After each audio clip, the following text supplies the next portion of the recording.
So my daughter came to me and she told me to play Minecraft with her, and she told me, please, please, yani, play Minecraft, and that it is such a good game and a nice game. I didn't like it, to tell you the truth, yani. It looked very weird to me, like all the blocks and so on. But for her, I said, طيب, inshallah. So I bought it for her, and she's 7, yeah, she's 7. I bought it for her, and then we started playing, and so I would be half of the screen and she would be the other half, and we're trying to figure out things. There is innovation in it. That's not a problem. You can build houses, you can sew. Yes, split screen. Yeah, split screen. And it turns out like the other teenagers in the family and whatnot, they are experts on Minecraft. Like they know Allahumma barik, yani. They know everything. So they started also joining and so on, and it was a nice family time, and I really thoroughly enjoyed it. But something came to my mind.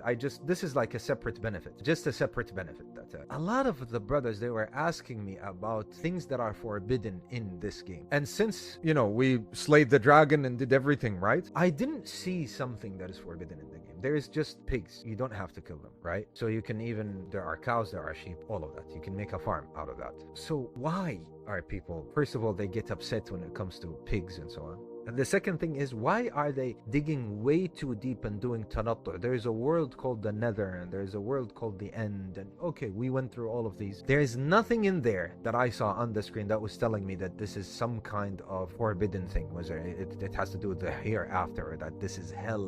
Where are these brothers getting anything out of that? Actually, if anything, I would say this game doesn't have anything. It has blocks. Like there isn't anything forbidden in this, right? It doesn't even look like human beings. It's just blocks. Everything is a block, right? And you can build whatever you want. You can build a city, right? You can hold one of my niece was telling me, I built a whole village. She said I would build a whole village and I don't know what. I said, طيب, which is nice. It gives them that kind of creativity and so on. But why did people dig so deep into these things that they started reading, and this could be hell? The game doesn't say any of this, and there's nothing forbidden, inshallah ta'ala, in harmless games, like, from what I have seen. Allah knows best, from like something like Minecraft or something like other games, something like this, like share the fun. That's inshallah azza wa jal not a problem. Inshallah ta'ala. There are games also that would increase the intellect and so on. Share the life with them, have fun with them, have fun with your wife or wives if you are married to more than one. Have fun with your children. Same thing to